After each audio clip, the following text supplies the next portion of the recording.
warahmatullahi wabarakatuh. Perkenalkan, nama saya Faza Syaparita.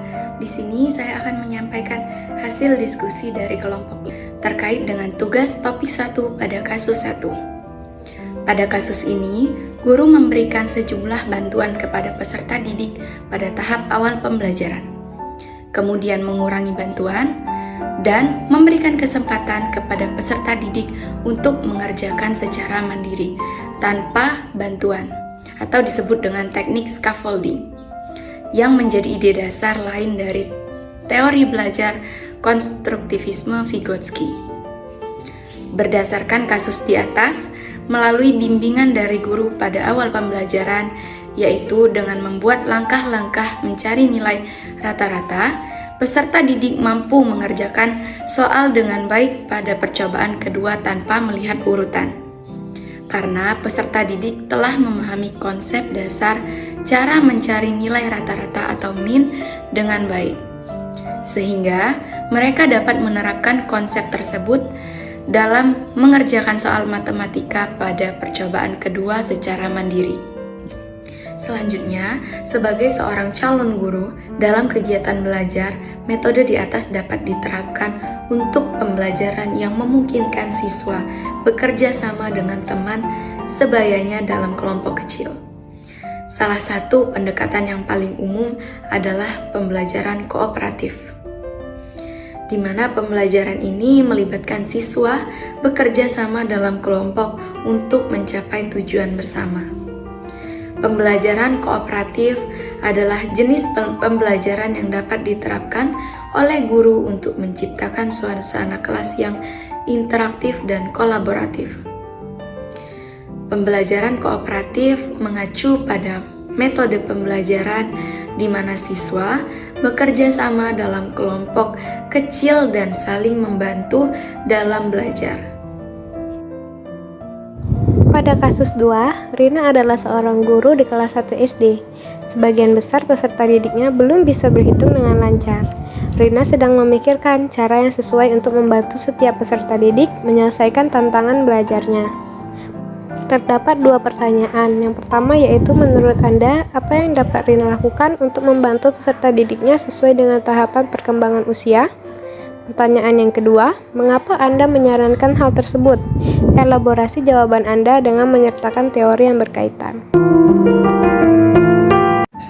Pada kasus Rina, anak kelas 1 SD yang berusia 7 tahun, menurut teori tahapan perkembangan anak Jean Piaget, masih berada pada tahap praoperasional, di mana anak masih berpikir pada tingkat simbolik tetapi belum menggunakan operasi kognitif.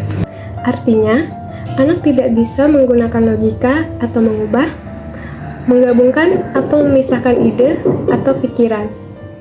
Hal ini bisa menjadi perhatian bagi Rina dalam membuat proses pembelajaran yang sesuai dengan yang dibutuhkan peserta didik. Perkembangan anak terdiri dari membangun pengalaman tentang dunia melalui adaptasi dan bekerja menuju tahap konkret ketika ia bisa menggunakan pemikiran logis. Selama akhir tahap ini, anak secara mental bisa mempresentasikan peristiwa dan objek dan terlibat dalam permainan simbolik.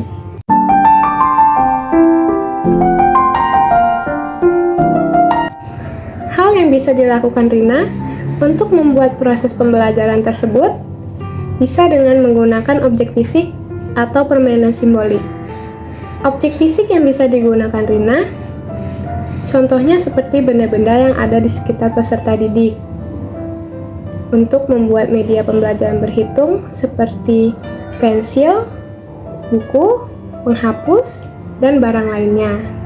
Dengan mengaitkan kehidupan sehari-hari peserta didik dan materi berhitung, Rina bisa mengajarkan berhitung dengan lancar. Selain menggunakan objek fisik, Rina juga bisa menggunakan permainan.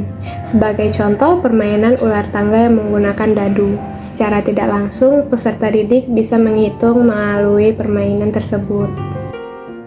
Kasus kedua ini, kami menyarankan teori konstruktivisme menempatkan siswa sebagai individu yang aktif dalam membangun pemahaman mereka sendiri, bukan hanya menerima informasi dari guru saja.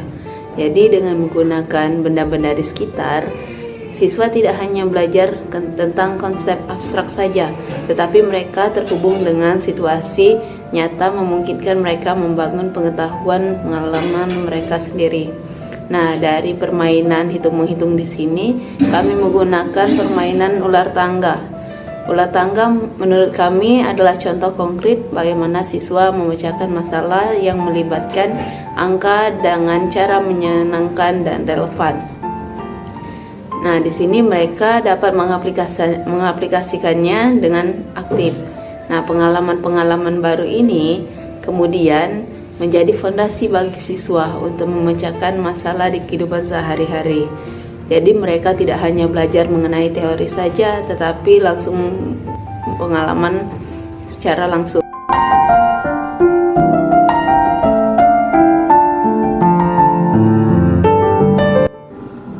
Baiklah, saya akan membahas tentang kasus Tika, di mana ada seorang guru yang bernama Made ini mengajar di salah satu sekolah negeri wilayah Bali. Nah, beliau ini mengampu mata pelajaran bahasa Indonesia dengan topik materi bahasa Indonesia yaitu teks deskriptif. Nah, karena Pak Made ini merupakan guru dari wilayah Bali, Pak Made memberikan contoh teks deskriptif ini tentang pantai dan makanan khas yang ada di Bali.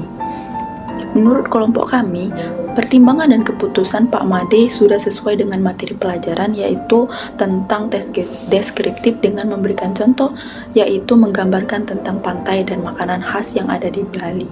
Objek yang dipilih oleh Pak Made ini merupakan objek yang biasa dilihat oleh peserta didik, sehingga sangat relevan dengan tempat di mana Pak Made mengajar, sehingga peserta didik ini dapat lebih terhubung dengan materi pelajaran karena dapat membayangkan lebih penggambaran objek yang disampaikan dengan Pak Made. Hal ini dapat membantu peserta didik memahami konsep dari materi yang telah diberikan karena pemilihan objek ini dekat dengan peserta didik dan tidak asing oleh mereka, sehingga peserta didik lebih memahami materi tersebut dan bisa membayangkan materi tersebut di kehidupan sehari-hari. Prinsip yang diterapkan Pak Made ialah prinsip yang menghubungkan atau relevansi antara materi yang diajarkan dengan lingkungan sekitar tempat tinggal dari peserta didik. Pak Made melaksanakan pembelajaran dengan konsep pembelajaran kontekstual atau contextual teaching and learning yang sangat sesuai pada materi teks deskripsi pada mata pelajaran bahasa Indonesia. Prinsip dan konsep tersebut berkaitan erat dengan teori belajar konstruktivisme Vygotsky, karena teori ini menyatakan bahwa belajar merupakan proses secara biologi dan berkaitan dengan lingkungan sosial. Pembelajaran dilakukan dengan cara menghubungkan peserta didik sebagai individu yang melibatkan alat indera dalam menyerap stimulus, lalu mengolah informasi yang didapat, dan selanjutnya mengaitkannya dengan lingkungan sosial tempat tinggalnya.